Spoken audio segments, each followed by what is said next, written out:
What? If she cannot If I share. can. I like that. Yeah, I want to follow them members of that group. I owe them a video.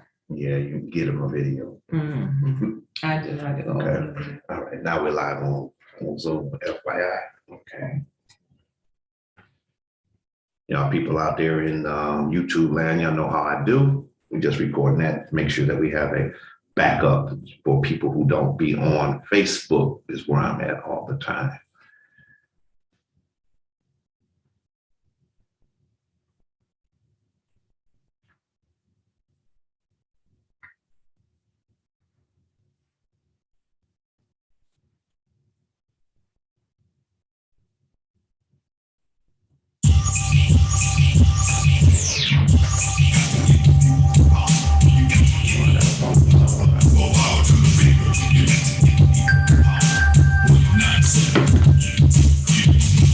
Let's turn off on silence.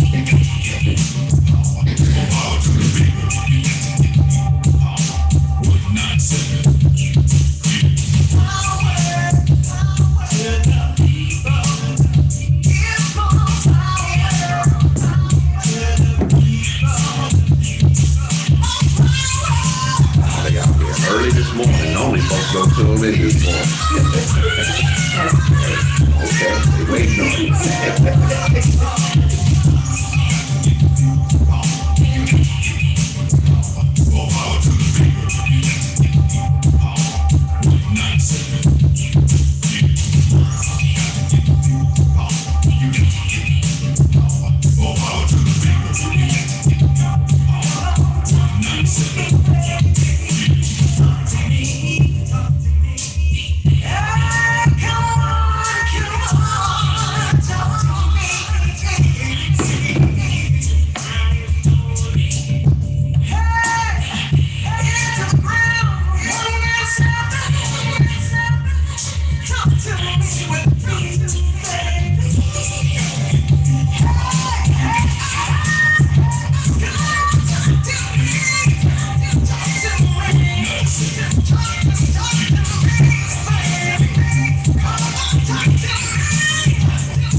Let it play for a while. Let's see what it's doing.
Good morning, everybody, and welcome to Ear to the Ground 197. I'm your host. My name is Bryan Foley, and as always, all power to the people. And who we have in the audience, and in the studio this morning, we have Miss Letitia Sharp, and she is running for the county commissioner of the 5th district.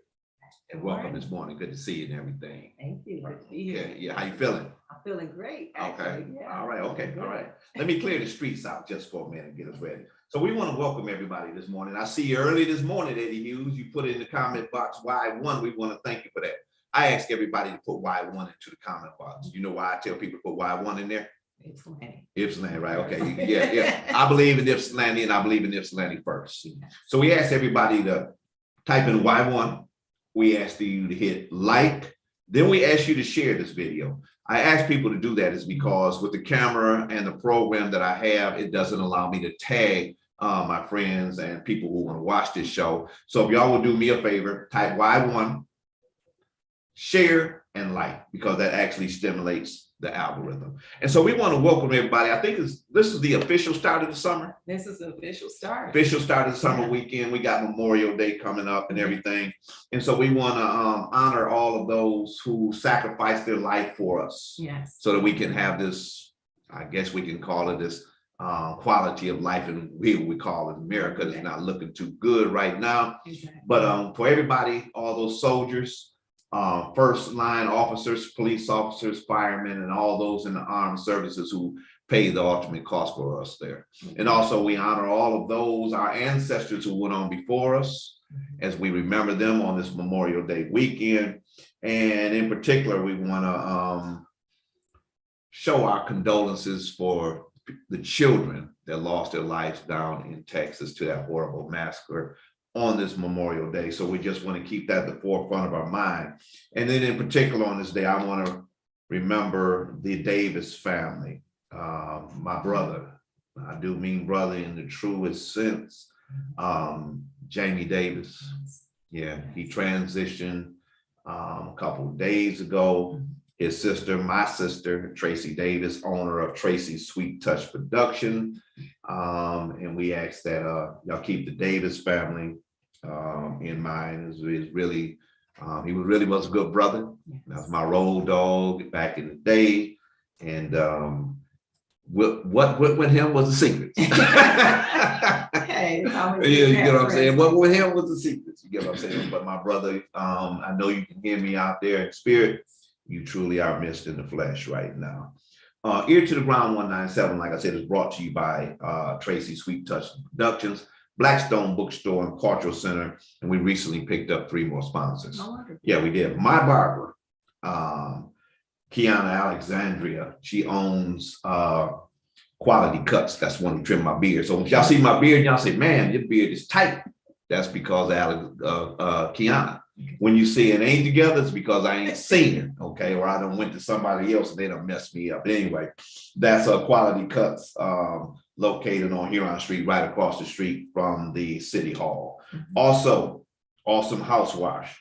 That's my good friend, call it Buzzy, right? That's Andre Lewis. He owns the barbershop too, right next door.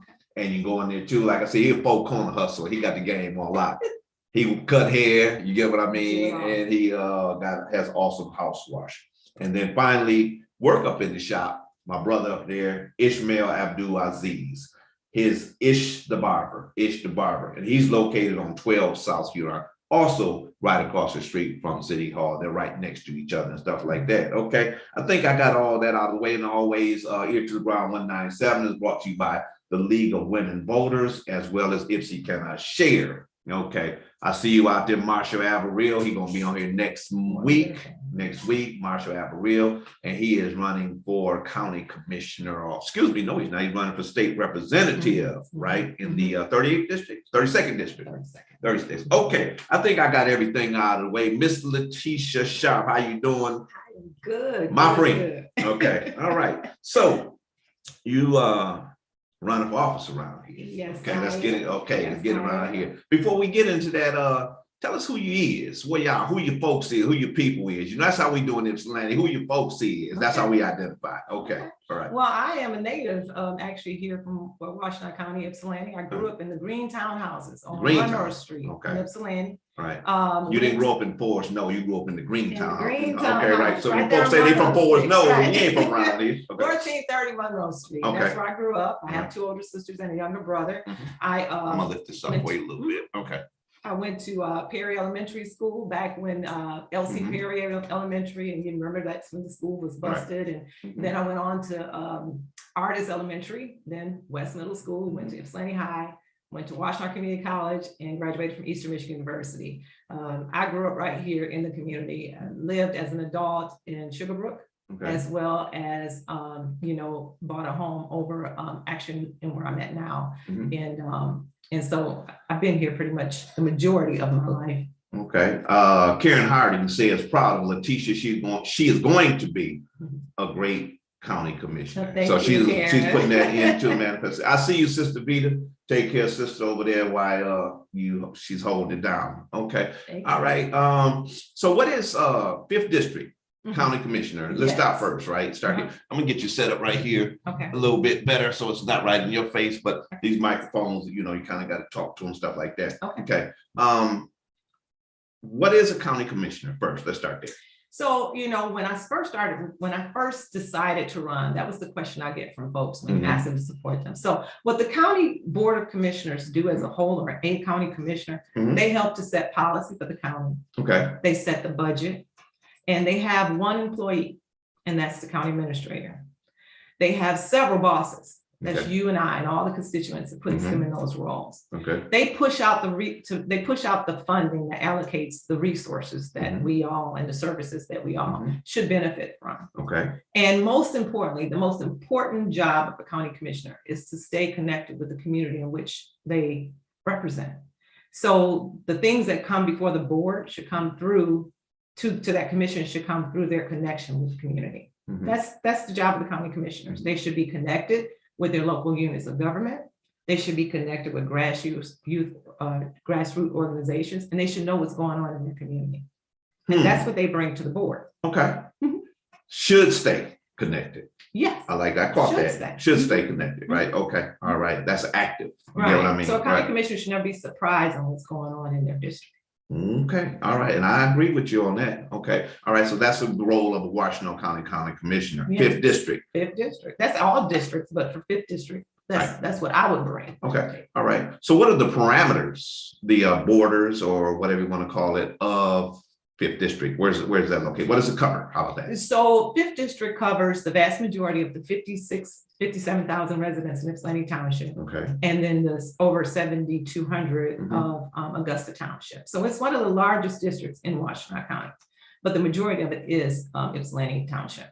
okay. I noticed that you actually know the numbers of how many people there. Mhm. So you in the know, okay, right? Going on already, you know what I'm saying? You don't get to go, you know that from off a rip. You ain't got that written down or nothing like that. No. Okay.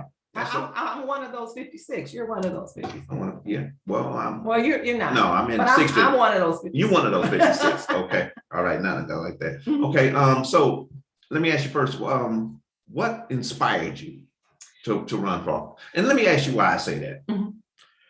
Normally there's a couple steps before, at least one step before a person try to get into county commissioner, right? They start out, maybe since you're in the township, they may have been active as a trustee, maybe school board, or something like that. So I'm not gonna say you skipped a couple steps, you get what I mean? But why would you jump right into the deep water as a county commissioner, as opposed maybe running for trustee, like I said, one of the commissions or something like that, city council type stuff, right? So why right in there? County commissioner work Okay. is what I know from the inside. Okay. So I've been in county government for 34 years. I thought she was 35. No, it'll be Okay, 30. okay. It'll be No, 35. I said I thought she was 35 years old. Oh, me? Yeah. I am 35. Okay, right. There we go. Let's get it together. Okay. All right. Actually, so I've been in county government Okay. for 34 years, supporting the leadership in county government. Mhm. So where I'm at now in county government, the work that pushes out to the community, that's the work that I support. And that's the team that I'm actually on now. Okay. So basically, I feel like the work of county commissioners, that work that you see, Right. that work is what I'm part of a team that I help to operationalize and get to the community. So I feel like that's what qualifies me for this position, is because I'm actually doing the work from the inside out through a team, through the county administrator's office. Okay, so you kind of got like a inside front row seat, you know what I mean? You got, you can see behind the curtains what was going on. Exactly. Okay. Exactly. That kind of like give you a unfair advantage towards your the other person's running for the seat, you know what I mean? Because, and I say unfair, because in this atmosphere of what do they call those things? Participation trophy. Mhm. You get what I mean? Everybody say, I want to start on equal ground. You get what I mean? And so you got kind of like an unfair advantage against those who running against you, because you kind of already know what's going on and what the job requires and what it entails. I guess I disagree with you. Okay, well, break it on down. And I'll tell you why. Okay. Actually, I'm at a disadvantage because Okay, run it down. right, because I have no experience on being a county commissioner. So you have experience. You have career politicians who've had experience being county commissioner, and then you have current commissioners who have experience being commissioners. So they should be in the know, probably the same know as I have, if not more so. They set the policies. They were the ones who set the policies that we were, that we were pushing out to the community. So they would have the advantage of having the opportunity to be the lead of that. Yeah, and I like to use that phrase, career politician. You get what I mean? But I don't think politicians for anybody should be a career. You get what I mean? Because that's what you're in when I see people are become career politicians, right? I begin to understand 10 times out of 10, they're no longer interested in the people. They're, matter of fact, they're doing what's big government, what the developers are and the people with big money is in there doing it, because it's not a concern about the people. It's your job. Right. You get what I mean? When it's supposed to be about the people, you get what I'm saying? So, 2 terms, 3 terms, whatever. It's time for you to move on and let somebody else get an opportunity to do this. You get what I'm saying? And that's why one of the reasons why the constitutional amendment was done when FDR, you get what I mean? Because when you be in an office that long, you become a dictator and an emperor. You get what I'm saying? It's all about you and you. But anyway, we can get in that conversation later on. So you really don't have an advantage over though, but you know the work. Right. So you know work, right? So I know the work, and to be honest with you, Bryan, if the work was being done with the community being being involved, I wouldn't be in this race.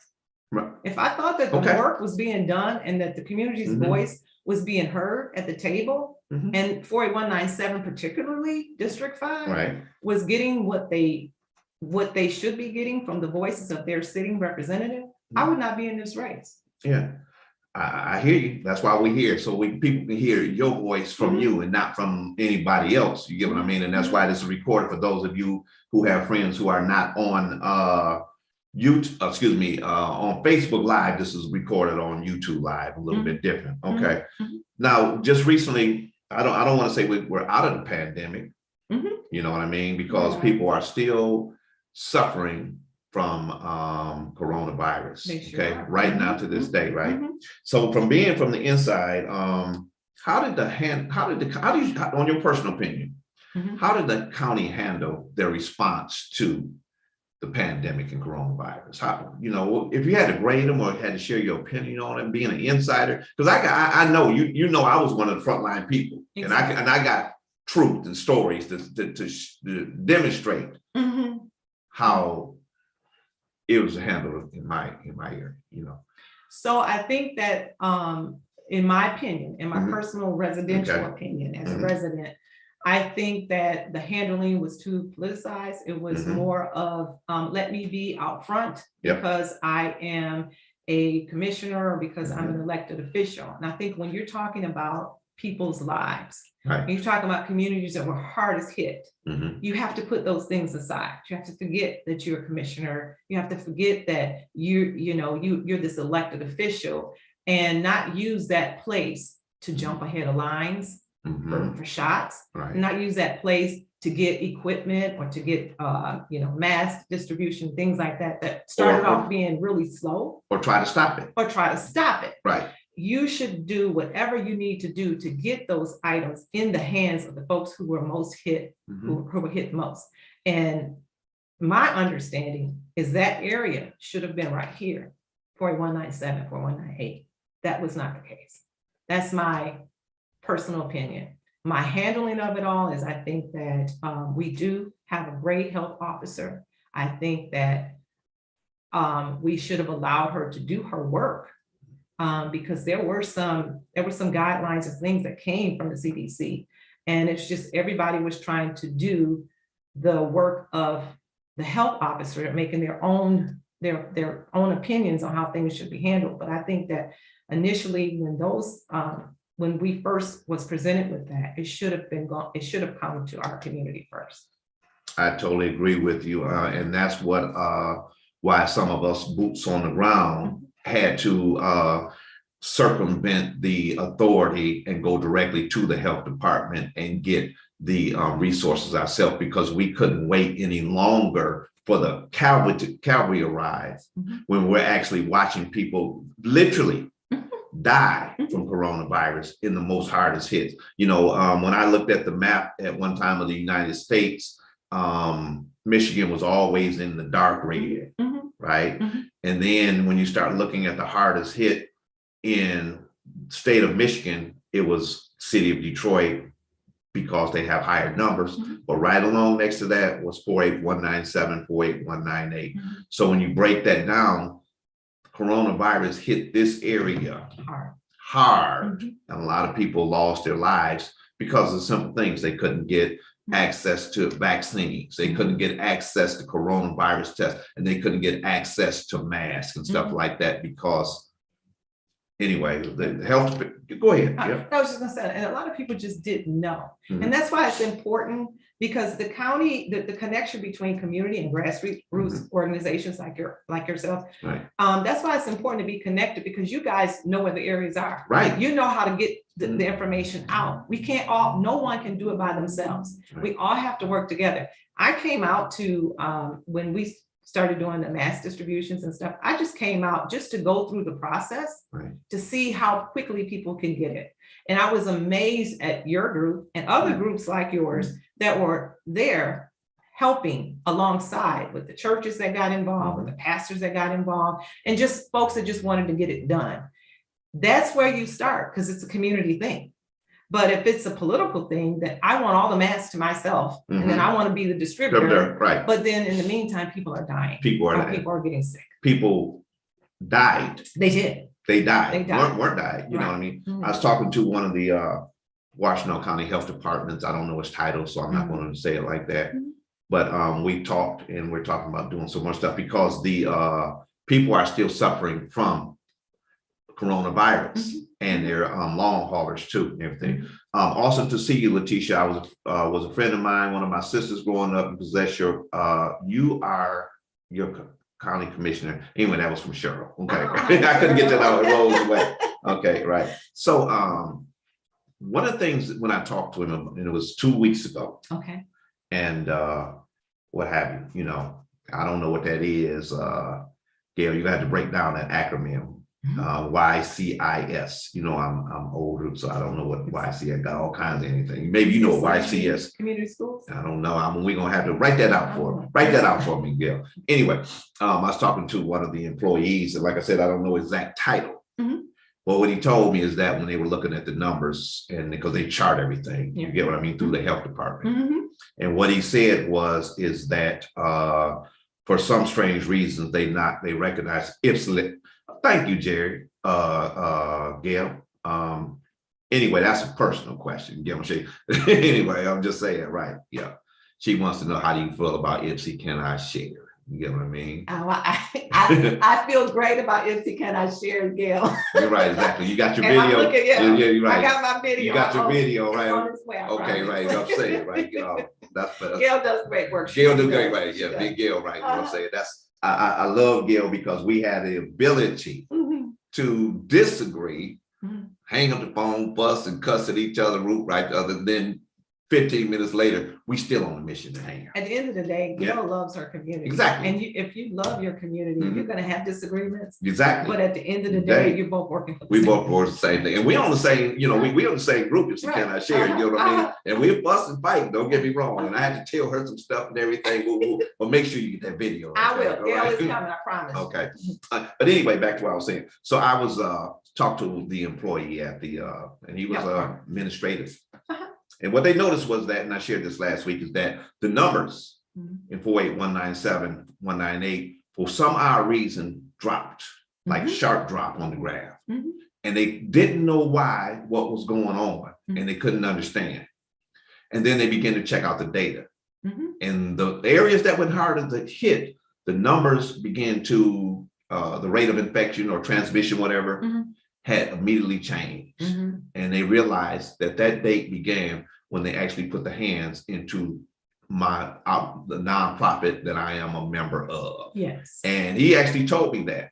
And so we were very effective in what we were doing when the resources got into the hands of the grassroots people, and we were able to distribute it to those crevices and cracks and corners where people get overlooked, and they know who we are, and they know, and we know who they are, and we went hand delivered and we got and stuff like that. And that frightens me because I think about what would have happened, how many lives, I don't know, could have been if grassroots organizations had been allowed to get into the fight in the beginning. And think about that too. Think about, those are all the cases, the county health department only know the cases that are reported, right? Right. You probably know areas of folks that are never going to report to the county health department, but that still got that aid or that assistance, and that's what stopped the spread as well. Okay. So yeah, I'm going to try to paraphrase this question, because people know you work for the county, so they come in there,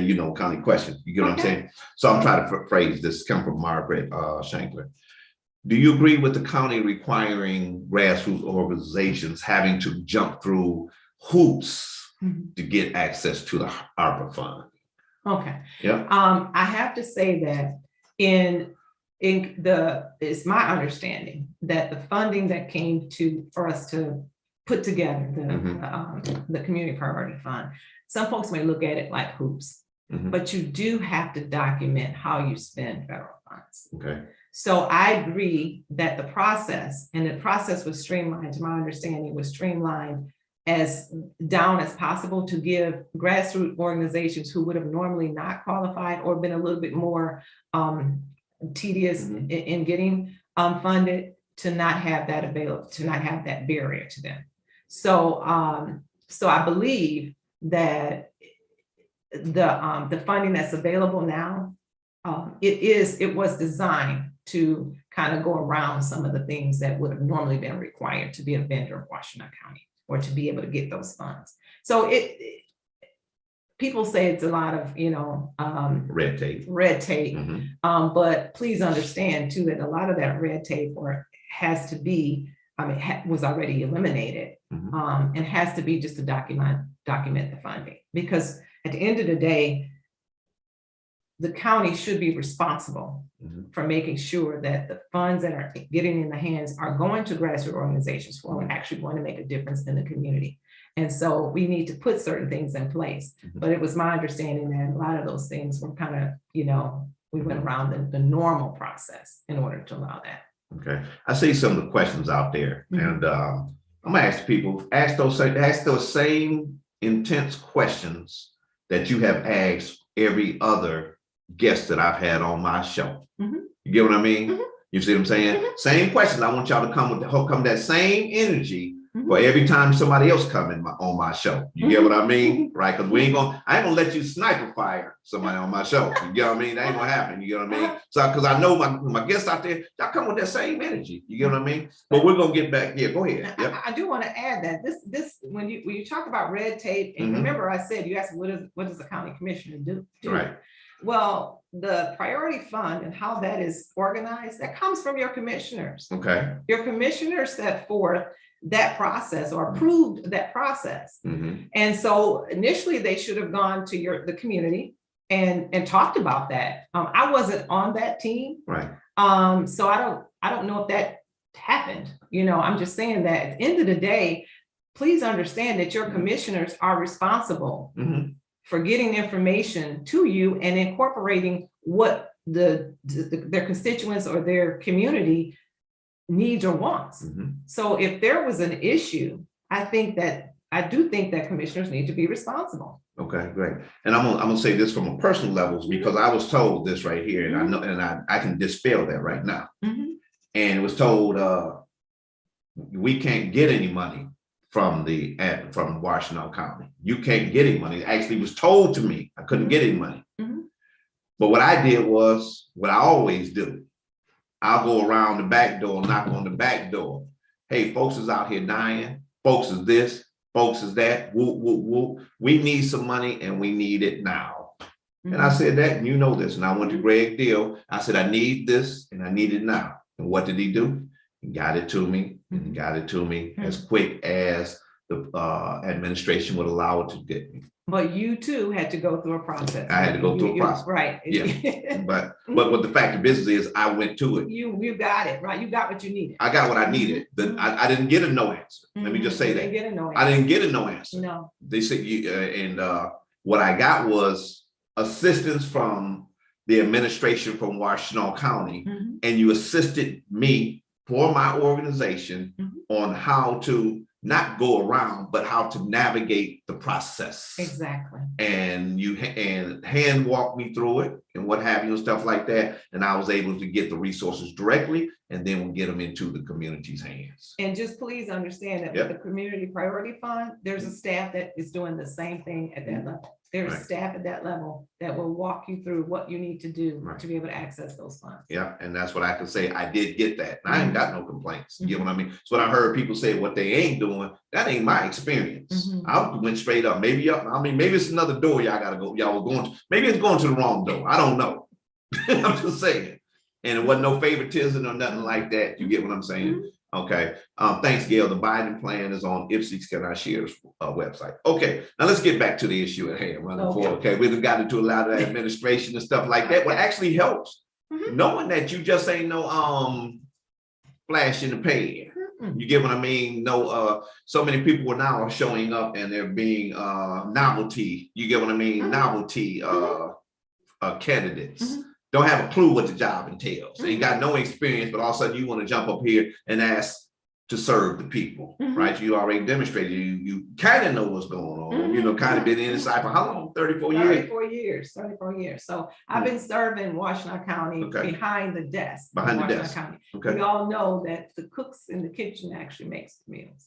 Watch out now, preacher. Right. Okay, watch out, preacher. All right, okay. All right. Server, right? Right, okay. All right. Now, word on the street, that's ear to the ground. You gotta say, word on the street is, now you said you grew up in the green townhouse stuff, so we already established that stuff. But word on the street said you ain't from here, like you just moved back here, or will you move away or what have you to run for office. And, you know, we real particular about that, you know, and I've actually heard the term carpetbagger applied to that. You get what I mean? So for y'all who don't know what the political term carpetbagger is, it's somebody who moves from another district, another state, another region, another area, and particularly moves into that area to run for an office, okay, who has no connections, whatever, we'll say. That is a carpetbagger. So I've actually heard folks, you know, word on the street say that you ain't from around here. You just moved back here, woo, woo, woo. Break it down. Let us, you know, tell the people what's really going on. Okay. Okay. Well, let me say this. That is so untrue. Okay. All right. I consider myself a vested member of this community. Not only have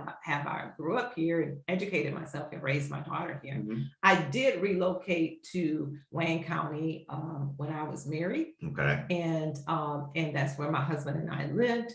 I was gone out of the county for 4.5 years. And moved back to the county, not to run for county commissioner. Like I said, if I thought the work was being done and the community was being served, I wouldn't be running for county commissioner.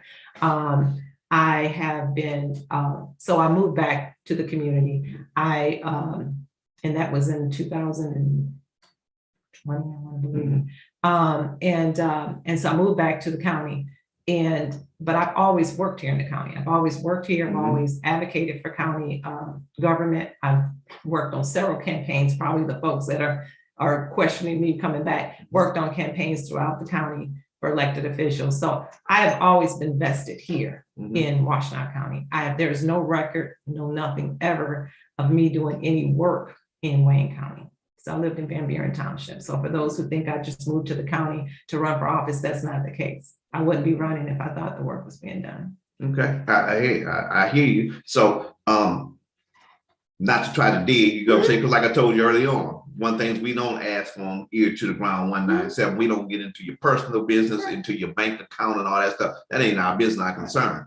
But I was just listening to you talk, so it'd be fair to say, because when you said you was married, right? So was means past tense. That's correct. Right. So you ain't married no more. So you had to find someplace else to live. I had to find someplace else to live. So you didn't, because you couldn't stay live with the person you used to be married to. So you found somewhere else to live. And what you simply did was came back home. I came back home to my community. Okay. I came back home to my community, and I'm gonna transition into that. And I was renting in my community, and part of my platform is talking about affordable housing. Okay. And I was renting in my community, and my rent went from $1,500 a month to $1,800 a month renting. And I decided to purchase a home. I could have purchased a home anywhere, really in the country, in the state. But I chose to come back home to Washtenaw County, purchase my home in Washtenaw County, and invest back in the community that I grew up in. So charge me for wanting to return home and come back to the place that I serve. Yeah, my good brother who's often a guest on here said, community, home is where you work. Community is where you work. You get what I'm saying? And I like that, Eric. I'm gonna steal that from you, good brother. So you just hit on a very sensitive topic, very important topic in here, affordable home, affordable housing, you know, and right now housing is at a premium. It's hard to find a house to buy in Ypsilanti. If you could buy a house, you get what I'm saying? You're gonna pay almost 3 times the rate of the house right now. So as being an advocate for affordable housing, and I actually went on to your site to see what some of your bullet points are with the things where you are. And what really amazed me was that you actually had some stuff written out. You get what I mean? Most of the people's stuff I read, they had a lot of ideals and stuff like that, but you actually had a plan and what have you and stuff like that that was very tangible and that I could see. So affordable housing, you know, share with us a little bit on affordable housing. What's your plan for it? Do you have one? What's your thoughts on it? Just go ahead and dialogue. You know, this is, you know, like I told you before, this is just me and you talk. Just me and you. Just me and you, yeah. When it comes to affordable housing, we have to understand that's not a county issue. Okay. It's not just a township issue. It's not just a state issue. It's a everybody issue. Okay. And so in order for us to truly address affordable housing, we all have to sit down at the table. What bothers me individually is that you can work in Washtenaw County, you can rent in Washtenaw County, but you can't afford to buy a home in Washtenaw County. There are homes that are being built. You see them all the time, but they're not built for folks who already live here. They ain't built for us. Right. Yeah. And they're not built for folks who have already invested into the community, either through work or been here for a long time. So we have to find a way to make sure that when homes are being built in our community, that they are for our community. And that's an issue that I would be willing to address. In my position, I had the opportunity to, when we had the flooding here back in June, I assisted some of the residents that were relocating, and I developed a friendship and with them. And just in talking to them, I left that to understand that some of those folks were paying over $1,700 to rent. And then on top of that, when disasters hit, that just magnifies their ability to just live. So affordable housing is a serious issue because it's tied to homelessness and it's tied to all those other things. So we have to figure out a way to come together as a whole to figure that out. So I'm willing to have those conversations and do whatever I need to do. Yeah. Homelessness, I'm glad you brought that up. You get what I'm saying? Because a lot of people, some people, I shouldn't say a lot of people, let me clear, view homeless as those as just bums or just people who you get what I mean, don't care. They didn't try as hard. You get what I mean, and what have you. But you and I both know that homelessness is tied to a lot of issues, particularly mental health issues, substance abuse issues, and stuff like that. And then the county being the actually trying to say the where you get the health Washington County Health Department, Community Health Department. Let me get Okay, there, okay, right? sorry. The Community Health Department, right? That is the governmental body that deals with substance abuse and mental health issues. Okay, I had to take a minute to find around to get that, right? Okay. So what's your thoughts? You got any plans on how you want to address that? Because your area is Sugarbrook. Does that in Sugarbrook Yeah, area? Sugarbrook includes Sugarbrook. Sugarbrook, West Willow. Mhm. And those are pockets of persons who are racially classified as Black, is very dense. And we do know that a lot of people are still suffering from the automobile industry's closing.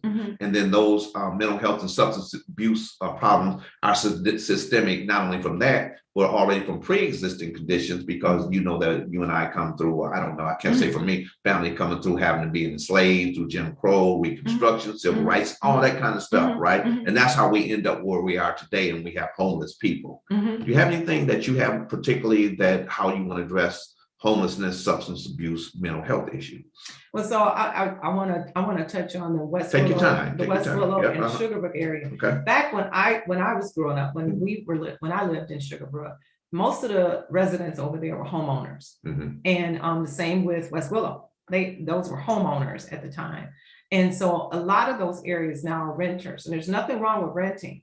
I just believe that if you're a homeowner, you have a sense of responsibility to making sure that you have the upkeep of your property, because what affects my home affects your home, and so forth down the street. I do believe that community mental health and substance abuse and crime and all those things are connected. We cannot continue to not fund community mental health. We can't continue to ignore the health challenges that are clearly a bit visible in those pockets of areas. We can't pretend like we can just provide a health vehicle, I forgot what it's called, a mobile to go around neighborhoods. We have to do something more. We have a sense of responsibility, because in those, Sugarbrook is not far from Ann Arbor. Ann Arbor doesn't have those areas, those issues. They have pockets where some areas are a little bit more advanced, financially stable than others, but for the most part, they don't have the issues here that we have in 4197. So my question is, why is that?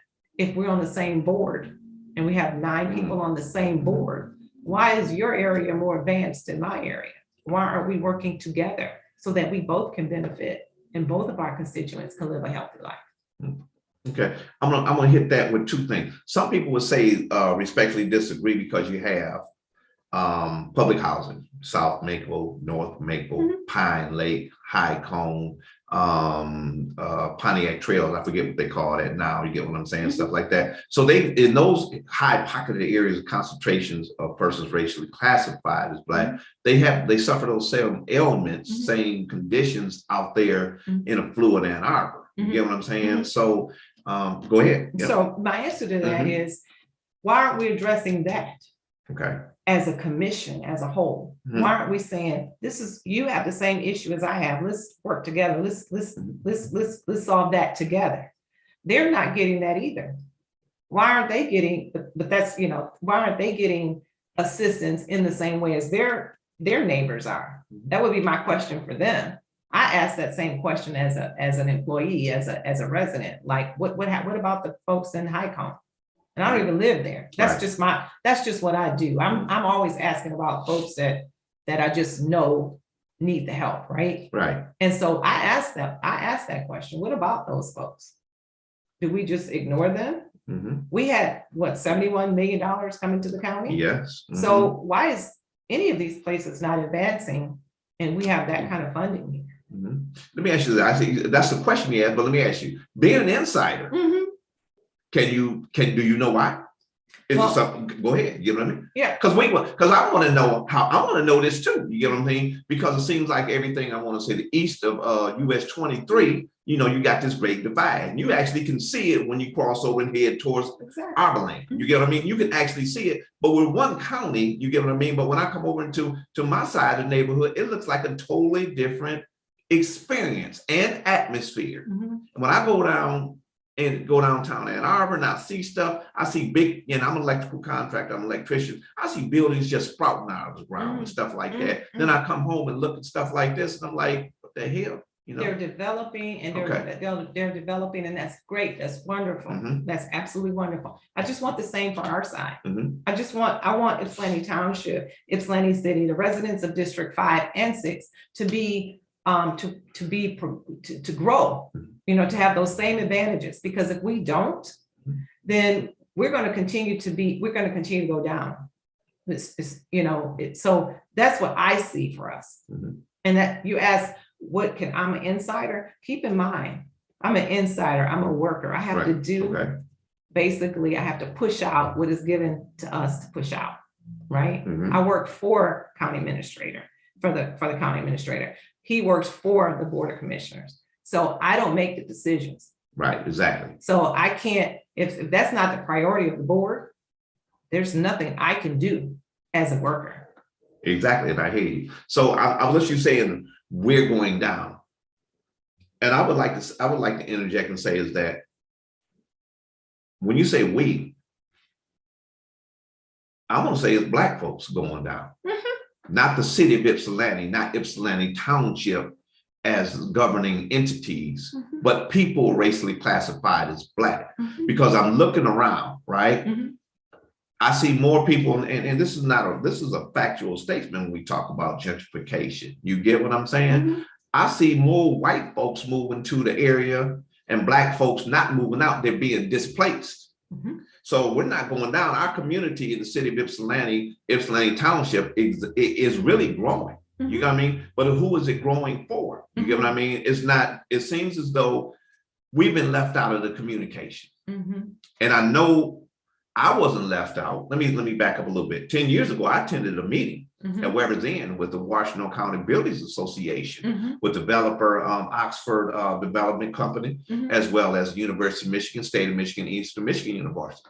So when I see the building and the growth that's taking place around here, it is not at any surprise to me whatsoever, because they told us what they were going to do, and county officials attended that meeting with me, who still sit in county commissioner seats right now. They attended the meeting, but for some strange reason, they didn't come back and let the people know what was going on so that we could be better prepared to understand and be a part of the growth of this county. Right. Like, how is it going to affect you? Right. If someone is, my philosophy is, someone is moving into, I'm gonna say, your house, you need to know what that entails. Business is moving into your community, the community needs to know about it. If things are going to be changing, you need to be a part of that conversation.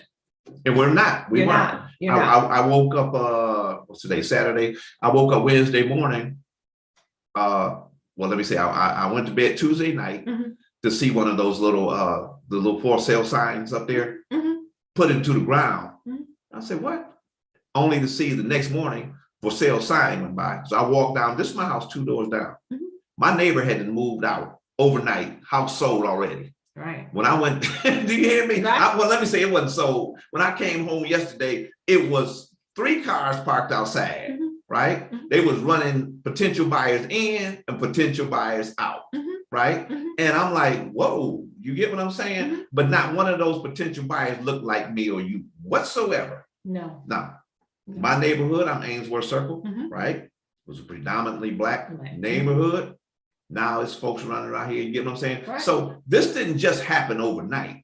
It was planned, it was orchestrated, but nobody knew what was going on. Seemed like it didn't nobody know what was going on, because I've held at least and participated in forums, but I held at least 3 forums at Park Ridge Community Center on gentrification to let our community know what was going on. Not our elected officials attended to actually address it, to really know what was going on. That really bothers me if I sound like I'm kind of getting a little because I don't have nothing against. I don't care if you're white, Black, Mars, or whatever. You got a right to live anywhere your money will allow you to spend. Right. But I do have an issue when our people who weren't prepared for these type of things all of a sudden see their rent is going to be tripled. It's going to be tripled. Y'all hear what I'm saying? Right. Your rent is going to be tripled, It's right? true. Get what I'm saying? And I also see people being displaced. Right. When it didn't have to be like that. Right. You can't purchase, if you can't afford a home Yep. in the county, then where are you going? You ain't going to Ann Arbor, you ain't going No. nowhere west. And you know, and you're not going anywhere to Canton and what have you, stuff like that. Right. And the process for even purchasing a home that one have to go through, being someone that just purchased a home, you know, in some of those cases, you were going 10, 20,000 over the market, over the asking price. And you go, wow, really? Right. Yeah. So I see my next guest is outside. Okay. Okay, they coming up. Is there, I hope that I kind of covered everything that I think I covered everything that I wanted to ask. And there was a couple of questions in the chat, you know what I'm saying, that were in there. Maybe when the show is over and you get time, maybe you can respond back to those questions directly, right? Okay. But is there anything, I want you to have the final words, anything that you would like to say? Well, what I would like to say is I am committed to serving the community here. I believe that I'm a candidate that can be trusted with your vote. I can be trusted with making sure that you understand what's happening in your community or what's even being presented in your community. You'll be able to reach me. You can call me, you can email me. I can be reached now. My phone number and information, I give it to you. But I can also say you can go on my website at Letitia Sharp, the number 4, countycommissioner.com, or you can send me an email, Letitia Sharp for County Commissioner. Or give me a phone call, 734-657-4571. I'm no stranger here. I'm not relocating to the county for a job as county commissioner. I'm running for county commissioner just to work for the community. All right, and I'm going to say this right here. This was the hardest interview I ever had to do. You know why? Why? You had the answers. And I ain't had nothing to do. So I'm trying to sit here and figure out, ask some questions. What can I ask her? You know what I mean? That I don't know. It's not a political move. You know what I mean? Right? You know what I'm saying? Right. I'm like, man, I'm sitting over here. Okay, she answering all these questions. You get what I mean? And whoop, I can't counter nothing that you're saying. And so this was the hardest interview I've ever had to do. I come to the table with the endorsement of the county sheriff, with Jerry Clayton, with endorsement of the fire chief Eric Copeland, and they both are public safety individuals. Chief Copeland hasn't ever endorsed anyone, but the reason I got those 2 endorsements, as well as some religious leaders, is because they know me. They know that I have a passion for making sure that the things that haven't been getting done will get done. So that's all I got. Yeah, I haven't seen like you said, when you're talking about Chief Copeland, got a lot of positive response out there. I encourage you to take a look at those afterwards. You talking about Chief Copeland out at Ipswich Township, right? And you're right, he doesn't endorse folks, but then you got the endorsement of Sheriff Jerry Clayton. That's those are big endorsements, and those people just don't sign their name and stuff. They don't sign their names to friends. You get what I mean? They don't do that. Trust me. And I know them. You get what I mean? I know what they about. You get what I'm saying? And you can go to my Facebook page and you can hear the comments. I put those on my Facebook page, that you can hear their direct comments. So I encourage you to go there too. Yeah, I seen some folks on there who was endorsing as an individual, and I called him up. I said, hey, Pastor, I didn't know we was endorsing a little teacher. I seen that one too. That's huge. You get what I mean? And what I got from the pastors were, I know you, and I know that you'll do the work for the people. And I believe, and they believe in me, and that's the biggest form of endorsement anyone can give, is to say, I trust you with my voice. Okay. Well, you heard it from the carpetbagger herself.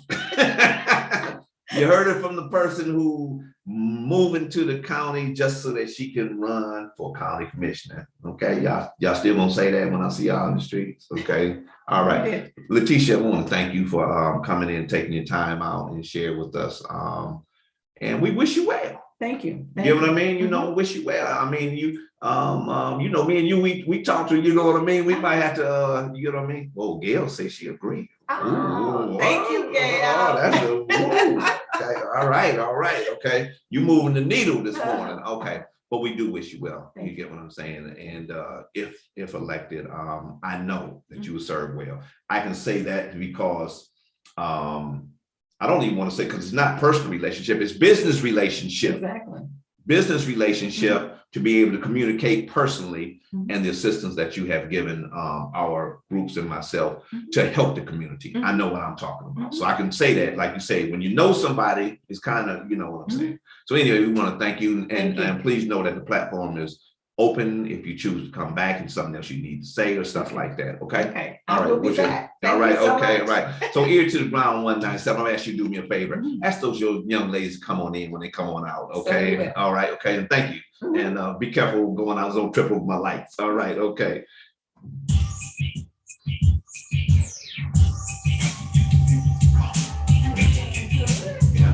Yeah.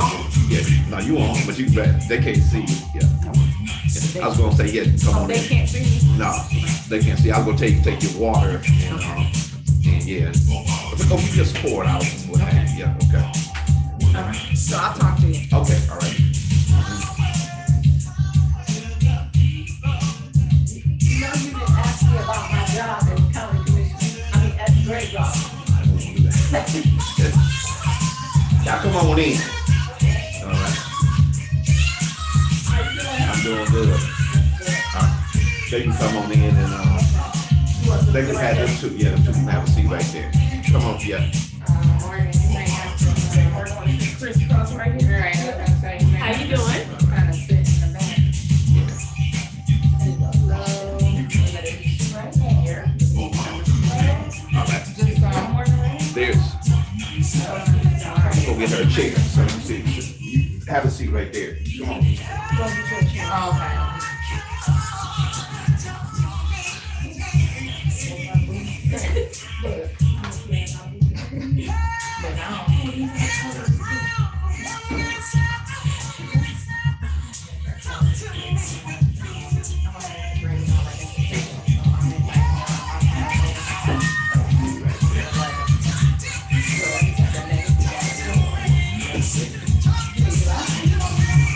I can see everybody. To see everybody? Yeah.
Good morning again, everybody. My name is Bryan Foley. Welcome to Ear to the Ground 197. I'm your host, and who just left from out of here was candidate for 5th District County Commissioner, Miss Letitia Sharp. Y'all check her out. Ear to the Ground 197 is brought to you by Tracy Sweet Touch Production.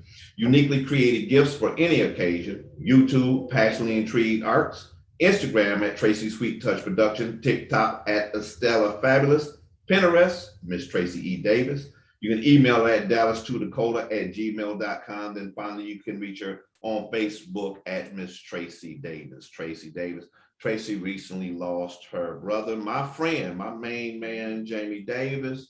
And we kind of taken a little hard on that because I've been knowing that brother all my life. And, you know, that's my brother in the truest sense, Tracy. So we ask that you keep the Davis family in prayer this morning on this Memorial Day weekend. Also keep in mind all of those soldiers, those airmen, those Marines, those Navy airmen, naval midshipmen, all them folks, Coast Guard, police officers, all those who work in the front line of law enforcement who pay the ultimate cost so that we can live this life of existence that we live in the United States of America. So we ask that you keep those on your heart and on your mind in the forefront, and in particular those families who lost their children at that terrible massacre down in Texas, and to your family members who are honoring the memory of your ancestors who went on.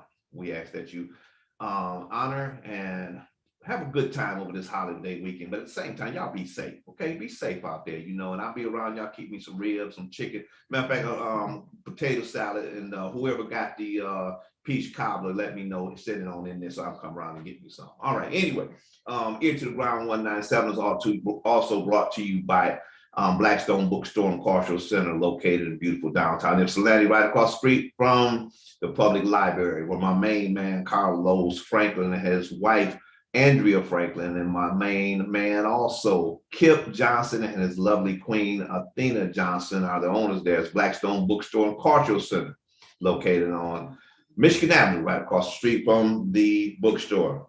Blackstone Bookstore and Cultural Center, like I said, my nephew was there just the other day, Aaron Foley. He was checking out the place, and he got some literature down there. Go check him out, Aaron. Also, Ear to the Ground 197 is brought to you by Ish the Barber. That's my main man. He located on the corner of Huron. Well, not really on the corner, but on Huron and Michigan Avenue, right across the street from the City Hall right there. That's Ish the Barber. Also, my barber, Kiana Alexandria, right, where she has quality cuts. She keep my beard together. So when y'all see my beard tight like it is, it's because Kiana did it. When it ain't like tight, it's because I need to take my behind over there and get squared away. And it's also brought to you by an awesome housewife owned by my main man, Mr. Andre Lewis. We call him Fuzzy. He's also the barbershop owner over there too. My man Fuzzy before corner hustling, he do everything. He got awesome house wash, he barbers, he does everything. House wash, awesome house wash, excuse me. Driveways, sidewalks, and patios. And you can find him, he got flat rates. You can find him at 12 South Huron Street also. And then Ear to the Ground 197 is always brought to you by the League of Women Voters, where my good friend Jeff and Trudy Hughes are holding that down. And of course, Ypsilanti Can I Share? My friends over there, Gail, Margaret, Jan, Desiree, Trichet, and of course myself, Ypsilanti Can I Share, where you get your empowerment cards, okay? So I got some folks, I got a whole bunch of beautiful ladies in my studio today. Some of them y'all can't see too good because we had to make room for them and stuff like that. But I got these empowerment cards. I'm gonna ask you about these empowerment cards when we get there. But before we do, Ms. Spencer, could you pull that down to you a little bit? No, pull it up a little bit, or can you put up a little closer? Right there. Yeah, because you're gonna have to talk loud. I know you talk loud because I seen you down at the restaurant and stuff like that, right? So I got Alicia Spencer. Now I'm gonna say this right here because she got to talking to me, and she said, you know, my daddy, Renato Massey. I said to her, Ricky Massey, yeah, her father, right? Also one of my very, very close friends growing up together. He left us a few years back, you know. And she asked me, did I know Renato? I said, Ricky Massey, and then I ran down your whole pedigree. You know what I mean? I told everybody, right? Right. Exactly like I don't know you. You know what I'm saying? Know exactly who he is. You get what I'm saying? Yeah. Alicia Spencer. But before we get into these empowerment cards, Miss Alicia Spencer, first introduce these beautiful ladies to me, and then we're gonna go from there. Okay. Okay. So I have Najma Treadwell with me, okay, and I also have Aisha. Love okay. All right. Yeah. With me also. And you got this young lady over here. Let me get her on here. It's hard to see. I'm gonna put a camera on YouTube. They can't see it. Let's bend forward a little bit. Let me see. Yeah, just a little bit. Yeah, look for you. Yeah, bend forward a little bit and wave at that camera over there so they can see the pretty young lady right there. Okay, all right, okay, all right, all right. So what bring you, because we ran into each other down at Lot G's. Speaking of Lot G's, y'all go on down there, let's see, it's after 10:30, so y'all can't get the breakfast special at $5, right? But y'all going down there and get you one of them catfish sandwiches, chicken sandwich, shrimp and grits, catfish and grits and all that stuff and get your, wait a minute, you got some JS Lemonade. JS lemonade. She got some lemonade down there that's out cold. Okay, all right. Now I done got all that stuff out here. What bring you into the studio this morning? So what brings me in today, so me and these beautiful young ladies, we been together for going on 6 years, doing community work. We a trusted parent advisor with WISD. Okay, what's WISD? See, folks don't know this. Right. Okay. Washington Intermediate School District. So it's what we work with closely with Ypsilanti School District. Okay. Now you said you do community work. You know, what kind of work you do in the community? So we help families connect with resources that they cannot connect with. And that's with getting their bills paid, connecting them with getting their kids signed up for school, getting them cleaning supplies, directing them where, even being a advocate for them for WIC, DHS, and connected with a lot of different resources in the community. Okay, so do you work for Washington Intermediate School District or? So we are contract workers. You work for them. They paying you. You know what I'm saying? But anyway, a lot of people. But, I'm just saying. But that's such a necessary thing y'all doing. Yes. Because a lot of people don't have access to resources. No. And then there are resources out there. But a lot of people don't know how to access them. Okay. So I could tell a little bit how we really got started. So break it down. Okay. So when we got started, we actually went door to door in all the neighborhoods. We went Sycamore Meadows, Apple Ridge, Sugarbrook, went door to door, actually trying to connect with parents to sign their kids up for early Head Start and preschool. And we realized when we was out there, it was more barriers than signing their kids up for school. They was lacked in resources, how to get out of the situation they was in, and not, worrying about paying their bills. They was, it wasn't that they didn't want their kids to go to school or connect them with school, sign them up for school. It was just barriers stopping them from doing that. And so we realized that we had a bigger problem than them signing up for school. We had a problem is trying to help them to break them barriers that they was going through. So that's how we expanded, as not just helping them sign up for school, but also giving them resources to help them to be able to get out, to break them barriers. Okay. Gail said, thank you for working for the city of Ypsilanti. It's Gail Summerhill. Thank you. Okay. Thank but you so much. I mean, y'all just woke up one morning and said, this is what we're gonna do. Break that down, right? Yeah. Okay, all right. So Margie and Colleen, who works with WISD, wanted to, actually, I was a parent leader with them before everybody else came along, and they had brought to me that they wanted to start a parent group, and they really didn't know what to call it. And that's how we came up with the Trusted Parent Advisor and how to connect with people, because they was getting they had a shortage of kids signing up for early Head Start programs and preschool. So they was trying to figure out what was the reason why. So they started the group. And we did a training with Kofi from out of Chicago, another parent group in Chicago. They was doing good things out there in Chicago, connected with parents, going door to door, and helping a lot of parents. So Kofi came out and trained us. What's Kofi? Kofi is Sounds like Chicago, something. What is it? Okay.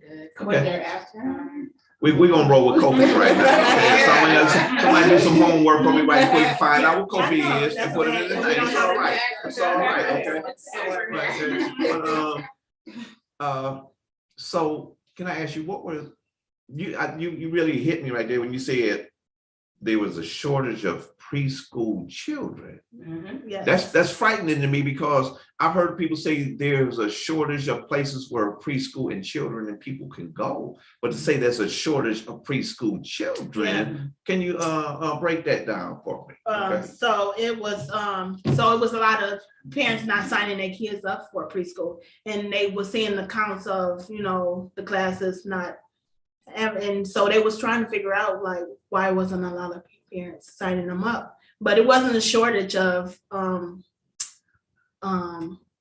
people being able to sign up. It was a shortage of them not signing up, or if they were signing up, or they just didn't follow up with it to try to get their kids signed up. But yeah. Okay. The show speaks for itself. As you see, it says it's called Ear to the Ground 197. Yes.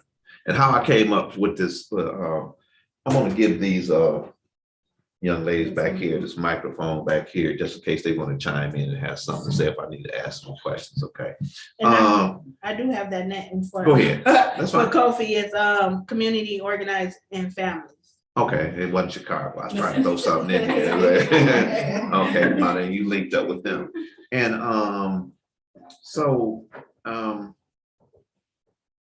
Ear to the Ground 197, how I came up with the name and the concept is because people try to label me, and I say try to label me. They try to label me as a community activist, but when the community puts a hat on your head, it's not your job to say you is or you ain't gonna wear it. Your responsibility is to live up to what that hat says and do that work. You get what I mean? So I had a choice. But anyway, I call myself a scout. And a scout is someone who goes forward of the cavalry and the army and hears what's going on, then come report back to the do that. And how the scouts, the Indian scouts, Native American scouts, used to do was they would actually put their ear to the ground and listen for the stampeding buffalo, listen to the cavalry or listen to the trains. And then we would go back and tell our communities what's going on. So that's what Ear to the Ground is about. You get what I mean? So y'all in the right place. Yeah.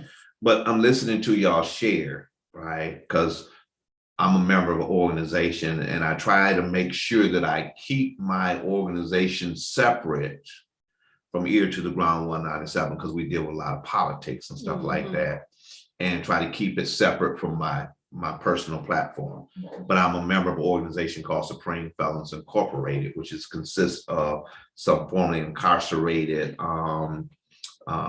Black men and women who go out in the community to serve our community and stuff like that. Okay, so I'm kind of familiar with what's going on a little bit in the community, but what's going on at home that y'all experience, and we're not asking for no names, no addresses, no communities, but in general, what's happening in the homes that y'all experience, and that why preschoolers aren't getting to school? I think, so I'm gonna ask you just to do a favor, just lean a little bit this way. Yeah, so you can see in that camera. okay, Right look, I'm trying No, you're fine. Okay, go ahead, sister. Go ahead. What's your name again? Aisha. Okay, Aisha, go ahead. What's happening out there? So what we noticed when we were going door to door out into the communities that families weren't signing up their children, not because they didn't want their children to have the education or the resources, but it was hard for them to get their child to school for certain reasons, like lack of food, lack of employment, lack of transportation. Mental health is a big thing, especially now, especially when the pandemic started. People are just not mentally there to do what they need to do for their family. Can you think of any other barriers that we had to clothing? We had a mom that didn't have winter coats or boots for her child, so she wasn't sending them to school because she had to send them on the bus, and she wasn't sending them. And we found out that was the reason why she wasn't sending them, because she didn't have no coats. And so we ended up getting them coats and boots, and then the attendance was better after that. We also have Go ahead, grab that. Yeah. What's your name? I'm gonna ask you to, Alicia to come up forward. Yeah, okay, Yeah. Nash Matrello. okay. Can you see? Can you see? Yeah, Oh, yeah, I can see it. Uh-huh. So, another big thing too is a lot of homes were, single family homes. Mhm. And they needed, like their older children as well to watch, the younger children and things like that. And so a lot that families have dealt with, mental health, of course, is a really big thing. So as Aisha mentioned earlier, it's not that families don't want their children to attend school, but when they have food insecurities, when they're worried about eviction, when they're trying to figure out a job situation, these are all things we found out. It's not that they're like, it's just not at the top of their list. And some people are thinking, well, just send the kids to school. I get that. But when this mom, a majority of them was moms, some, we only had a few like single dads, but the majority was single moms. Trying to get yourself together mentally, for your 3-year-old to get off to school, that's a big challenge, right there for them. And so we come to find out families are like, well, my DHA's case is messed up, or I'm in a domestic violence situation, and they just did not have the mental capacity. And so as we were able to come in, it was able to help to connect them with different resources that could help them, like, okay, are you looking for, mental health services, so that you can get those services, so that mentally you can be together to get the information that the schools need to get your children enrolled, things like that. Wow. I gotta commend y'all on that right there, from the break right there. But I got a question for y'all, and I hope that I'm not, because I'm serious about this, right? We're serious about what we do, and y'all serious about what y'all doing. Mhm. Are y'all, wow. Folks saying we need to reshare this, right? Is y'all certified, qualified, licensed social workers? Let me tell you why I asked that. Let me tell you why I asked that. No. Because y'all just described what social workers supposed to be doing. And one thing I know is this right here. In the city of Ypsilanti in Washington County, we got more social workers than any other doggone occupation there is around this doggone place. And I'm so why is y'all out here doing the work that the so-called professionals supposed to be doing? Go ahead, run it down to me. Yep. So I'm not going to throw social workers under the bus. We ain't asked you to, we just asked you to tell the truth. Right. So I think it's one thing that makes our group unique is that we are trusted advisors, but we are trusted advisors who know the system, who have been in the system, who need the same resources that all of the parents are seeking, that we seek out.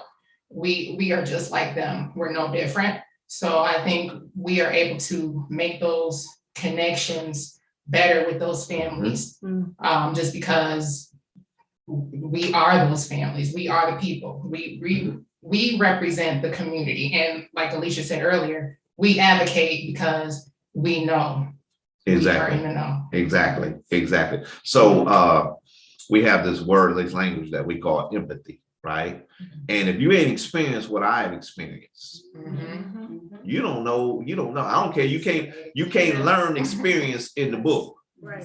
You can't learn hunger in the book. Right. And unfortunately, you can't learn abuse in the book. Right. And so the book tells you how to respond to it according to it. But if the empathy and the feeling is not there, then 9 times out of 10, and then that is why I've seen a lot of quote unquote clients are not receptive to school trained social workers. Yes. And then there's the barrier. Go ahead. There's the barrier with that title of social work. Okay, go ahead and break that down for me. So when someone hears a lot of the families that we have dealt with, myself personally, I'll use an I statement, is social work. You're coming in here to judge me.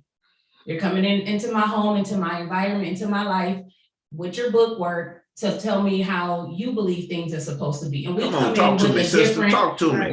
in with a different mindset. We're here for whatever you want us to be here for. Mhm. You know, we're not here to judge you. We're not here to tell you this is how you should be raising your children. So you ain't got no clipboard. We don't I mean, you have should a- put clipboard, right? Okay, all right. No clipboards Board, with okay. us. We coming in with a pure heart. And as Aisha mentioned earlier, it's not that social workers don't do that, but they have a different standard. Mhm. And they have a lot of book work and a lot of paperwork and a lot of clipboards that they may have to go by that fortunately we are not under those stipulations. We can come in true, authentic, we can express much more and share more than what a social worker might be able to do. Whereas unfortunately, social workers don't have a good name in a community because they're, you know, what do they call it when they have to tell or give information about a home, depending upon how mandated, you know, they're mandated. And those are very strong terms. You know, when someone says, well, I'm coming in and I'm here for you, but yet I'm mandated if I see something that don't look right. Well, what do you mean when it don't look right? You know, me and you, we're two different backgrounds, and unfortunately a lot of them don't look like us in our community. You So talking now. the way I raise my children and the way your book says I should raise my children is gonna be different. So now I don't know if I want you that close to me because you're mandated to say something that you may be seeing something, you may be seeing it from biased eyes because I don't raise my children the way you do, or I don't speak, or I don't live the way you do. And so that's how we're able to come in different, but we do a lot of work that they do just without the title. Yeah, I know what you're saying. Yeah, so they ain't too receptive to Amber, the social worker. And that's how, right. And so Yeah, that's how Amber, we gain, and that's how we gain trust. right. Because at first, when we first started, people was looking out their windows like, I'm not opening my door for them. Right. And we kept going back, and we gained that trust. Even telling our stories, what we've been through, all the things that we going through. And so that's how we start gaining the trust of everyone. We got a lot of families that call us, so we do follow-ups with them. We don't just help them and just say, okay, we done with them. We still connected with the families. We do follow-ups to see how everything is going. We doing other things in the community. We do a financial Literacy. group that we focus group that we do twice a week, directing families to Trust Plus, which is a good program helping you with your credit or with your finance. We think of a lot of different things that we come together and think about a lot of different things that is shortage in the community and where we want to help. And also me and Najma, we also work with the health department with Community Voices. And we also work with Sharisa also. Sharice Allen, that's my girl. Your girl, it's your girl, Sharice Allen. Yes. Okay, right. So yeah. Who is a social worker? yes. Yeah, and that's what we say. We're not throwing them under the bus. That's what we're getting no. at. Because I know Sharice Allen. You know what I mean? Yes. Yeah, right. You know what I'm saying? Yes. Hell of a work in the community, right? Yes. You know what I'm saying? Yes. But like you said, it's more than that school training that you have to have. You actually sometimes you got to get a little muddied up yourself to understand, or maybe you might have to have missed a couple of meals and give them or seen and heard some things that they tell you about in the book, but until you seen them and experience them firsthand, then you're able to relate to the people more better. Yes. Okay. Yeah. Yes. Yeah. Like during the pandemic, we had families that couldn't connect their kids on their iPads. I went personally to the house to connect her kids to get on school for virtual. We do them things. Families call us, say, I'm looking for this. You know, anybody that can help me with this or anything, dental, whatever, health. They call us about a lot of different things. Now, I think you told me, Alicia, that you work sometimes at the Washington County Sheriff Department with or having a relationship. So and I say that because one of our soldiers work up there, Mr. Billy Cole. Yes. You know what I mean, right? Yeah. So Nicole. Nicole, yeah. She's my cousin. She's one of our members, yeah. Yeah. So she started a program that's coming up, and I'm supposed to be connecting with them with that program too. So it's not all in stone right now, but it's in the work. No, it ain't no supposed to be. That's gonna happen. You done spoke that on. It's happening because it's too much. Yeah, Right. Yeah, exactly. That's a done deal. Yeah. What I like to do is, we kind of cramped up in this corner right now and what have you. And because when we decided to do this? Last week, was it, or was it this week? Yeah. What? It was this week. It was this week, right? And so what I like to do is I'd like y'all to come back on. I got you, have your phone number, right? Okay, yes. And so that we can all sit around the table Mhm. and talk more intimately. And what I mean by that is intimately, so that we can get down into some of the root causes of actually what's happening that requires you to provide services that you're actually doing and things that you're doing. Good afternoon, always a pleasure hearing and seeing successful people walking together. That was from Mary Charles Goodman. That's to Thank y'all, you. okay? Thank you Thank so you. much. So that ear to the ground, so that we can talk publicly, if you will, Mhm. but talk privately. Mhm. They just have to be hearing our conversation. Because a lot of people need to know that they're not alone. Right, exactly. You know what I'm saying? Yes. And I see you three young ladies, and I'm sitting right here. Y'all ain't got no fear in y'all heart. You know what I mean? I can see warriors right here in warrior spirit. And then that John Spencer says, awesome job, ladies. Oh, thank Okay. you. All That's right, my okay. husband. That's your husband, okay. How you look. Okay. So I can see that in your hearts and I can see it in your eyes. I really can. But anyway, what I like to do in the very, very new future is for us to sit around. I'm gonna rearrange this furniture a little bit, or maybe have to go into another part of the building. Mhm. Then I want to sit down, because I heard y'all say telling your story.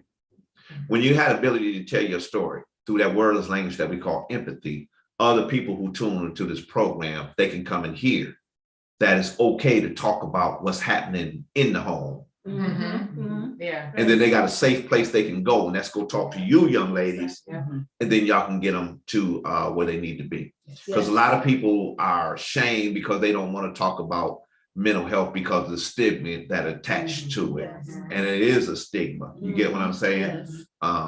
And it needs to be known that it's okay to not be okay. Yes, exactly. You know what I mean? And there is help that's available. Mhm. But when two hearts talk to each other, we experience the same thing. Almani Spencer Carey says, love to see y'all all giving back.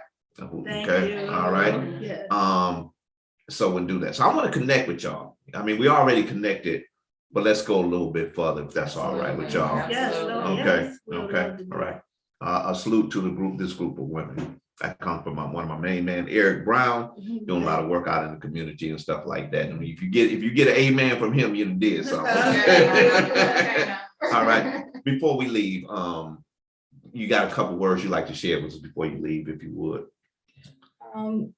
Well, I'm sure Alicia's name is on your live right now, but Yeah. if there's any parents out there that is in our county, we also hold a support group called a Parent Cafe. We've been doing them virtually. Sometimes we meet up in person.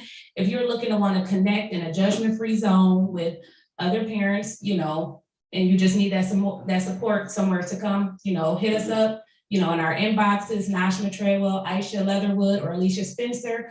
We are open. We connect with many families through Messenger. We're texting people 24/7. So we're here for y'all and to help in any way possible. All right. I don't really have anything to say because Najma covered everything, Okay. but I just want to Read that just a reiterate little that Yeah. we are here for the people. Uh-huh. So please connect with us if you have something on your heart that you need to speak about, that you need some help connecting to resources. Please reach out to one of us, and we will definitely see what we can do for everyone that has a need. Okay. Yes. All right. And then I'm gonna have I'm gonna say this, check this out. I'm gonna have my niece say the last word. You say, why, how can you call this man, you know, this young lady your niece? Okay, yeah, we're gonna say this. Okay. She has a first cousin. See, this when you come to Ipsy, you got to be careful who you're talking to. Because you be talking to folks' family and found out you don't need to talk. Okay, so we're gonna bring our scars my niece. Check this out right here. So she has a first cousin by the name of Erica Richardson. Her name is Erica Hall Richardson. That's her first cousin. Am I right? Yes. Okay. Yes. Your father, Ricky, is her father, Erica's father is Kevin Massey. Your Yes. father is Ricky Massey. Yes. Okay, they're brothers. Okay. My son, his name is Eric Richardson, right? Who is Erica's brother, who is her first cousin. Y'all done caught up with me now? Okay, right. You see what I'm saying? Yeah, right. Yeah, my good cousin, right. Anyway, so anyway, my son is Eric's sister, is who her first cousin. So Okay. that make her my So niece. you- Now you got it? Okay. Now you got it. Now y'all got it? I Yeah, got that's how we do it. That's how we get Okay. ghetto cousins. Now y'all got it. Okay, anyway, all right. So we gonna come back. But before I get out of here, like I said, Ear to the Ground 197 brought to you by Tracy Sweet Touch Production. Is brought to you by Blackstone Bookstore and Cultural Center, Awesome House Wash, Ish the Barber, and Quality Cuts, as well as the League of Women Voters, and also Gail. If she cannot share, I do that on purpose. Anyway, we make these now, since we're talking about mental health, it's very important that we vote, because if we don't pass votes when there's stuff there, you like that, Eric Brown? They laughing out how I broke that down, how I made you my niece. Okay. Because as we had Letitia Sharp here was talking about, it's our elected officials, particularly at the county level, to make sure resources are available. So what If She Cannot Share did is they created these things called empowerment cards. Now, when empowerment cards tell you who are your elected officials, in particular in this area, because a lot of people, believe it or not, don't know where they live in Ypsilanti. Right. Because Ypsilanti consists of Superior Township, Ypsilanti Township, City of Ypsilanti, and Pittsfield Township. So these right here, I'm gonna make sure y'all get one of these, each one of y'all get one of these off camera, right? These are empowerment cards, check that out. And it tells you, pass one of them around, they tell you who those elected officials is in there. You get what I'm saying?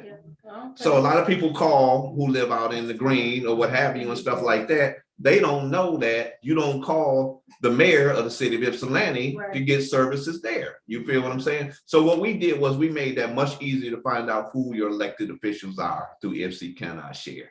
Okay. So We need these. I got some. Right? This is big. That's big right there. Gail, you hear that? You hear that? Gail, it says big. Okay. I got some. I forgot what drawer I put them in, but I got to move here and make sure you get these, and I'm gonna hand these out. Okay. All right. So they say you need those, right? But that's what we do, right? We share information. Okay. Okay. These two young ladies had their word, so I'm gonna let my niece. Okay. So the trusted, we are called Trusted Parent Advisor. Okay.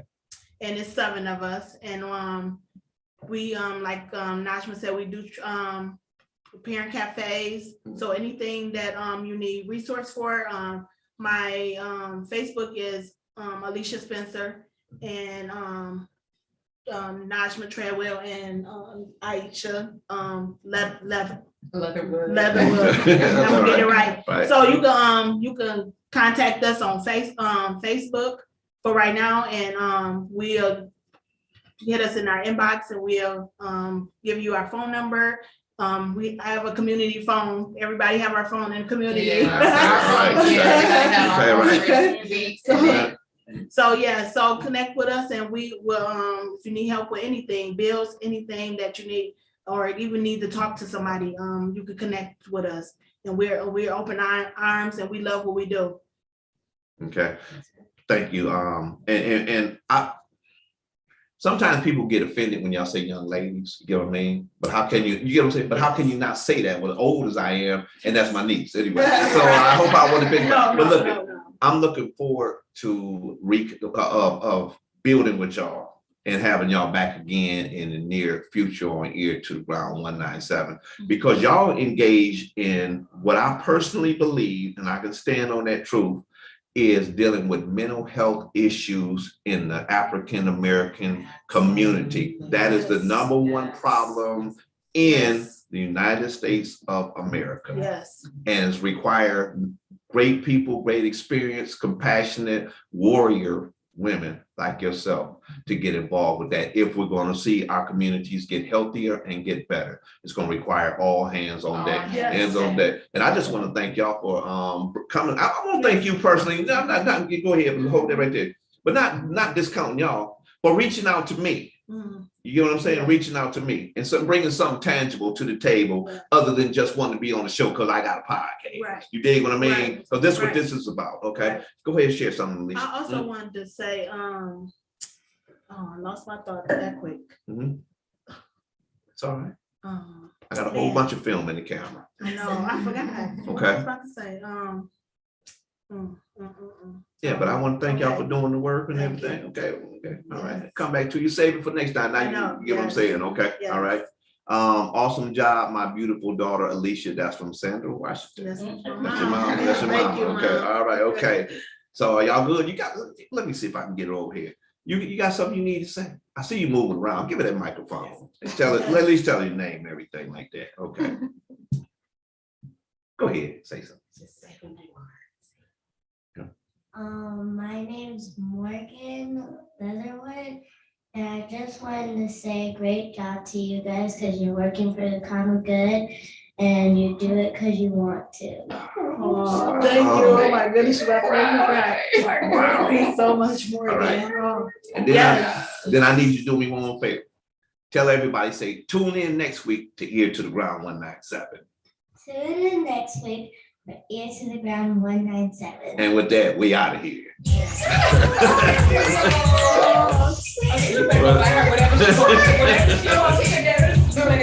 All right.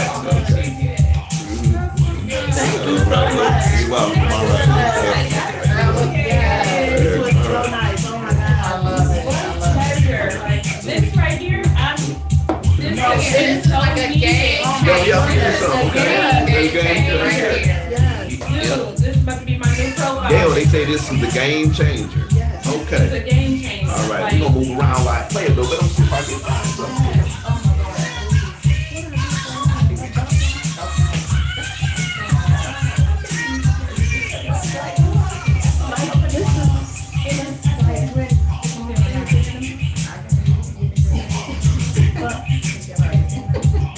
I got some around here, believe it or not, a whole bunch of them too.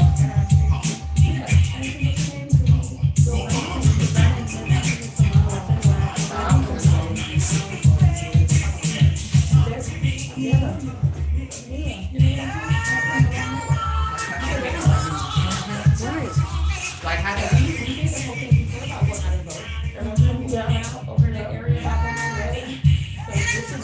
I know what I'm gonna say. I'm gonna say that a lot of us doing separate things and we need to come together. And that's what I was gonna say. I had it and I was like, When we get out of this, you know, my phone was like, I heard it both vibrating like this. I know I have mine. Yeah.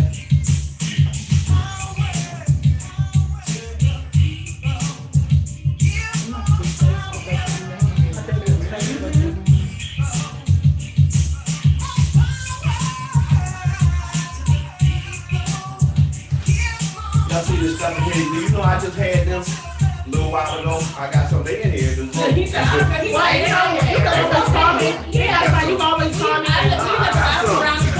Right. I look around the corner. Here won't kill me. I was surprised you got related some kind of way. I know Got some somewhere. They sit around here. Just happened. I mean, just happened. Since I'm your niece now, you can call me and be like, Okay. niece, I got him, come I got them right. Come Yeah. get them. I'm gonna kill me because they're right here in this office. You know Okay. you're gonna see as soon as we leave, like, you're like, I knew it. I know it, right? It's right. It's right here. Yep, okay. Thank you so much for having us. Opportunity to be able to share what we do and what you do. It's Okay. Yes. All right. Okay. So, We got here. yeah, just connect us whenever you wanna have that. Okay. All right. I'm actually looking forward Okay. to it. All right. Thank you. You guys You're are so welcome. welcome. Hopefully I work on my speech All about it. right. With that, Ear to the Ground 197, we up out of here. See y'all next week. Well, thank you. Okay.